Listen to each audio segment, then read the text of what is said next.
5 కోట్ల ఆంధ్రుల కలకు పునరుజ్జీవనం. ఇది కేవలం ఒక నగరం పునఃప్రారంభం కాదు. 5 కోట్ల మంది ప్రజల ఆకాంక్షల ప్రతిరూపమైన కలల రాజధాని నవనిర్మాణం. అమరావతి కేవలం రాజధాని మాత్రమే కాదు, ఇది మన ఆత్మగౌరవం, మన భవిష్యత్తుకు పునాది. అమరావతిని కొందరు ఎడారిగా పోల్చారు, కానీ మేము ఒక గ్లోబల్ సిటీని ఊహించాం. ఇతరులు రాజధానికి అడ్డుపడితే మేము మాత్రం మాస్టర్ ప్లాన్ తో ముందుకెళ్లాం. ఆంధ్రులకు ప్రపంచం గర్వించే నగరాన్ని నిర్మించాలని అనుకున్నాం. అదే విధంగా అడుగులు వేస్తున్నాం. అమరావతిని నాశనం చేయడానికి ప్రయత్నించారు, కానీ సదాశయంతో సంకల్పించిన కలలు ఎప్పటికీ సజీవంగానే ఉంటాయి. ఈ రోజు ఆంధ్రుల కలల రాజధాని అమరావతి తిరిగి పునర్నిర్మించబడుతుంది.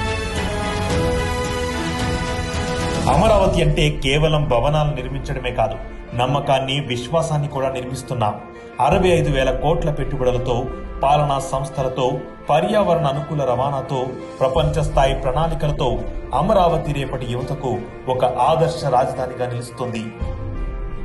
ఇది ప్రపంచం కీర్తించే నగరం, భారతదేశం గర్వించే గొప్ప రాజధాని, మన భవిష్యత్ తరానికి గొప్ప వారసత్వ సంపద.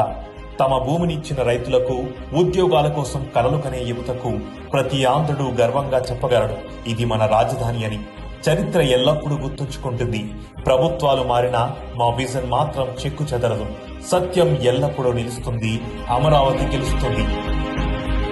అమరావతి 2.0 ఆంధ్రుల కలల రాజధానికి శ్రీకారం.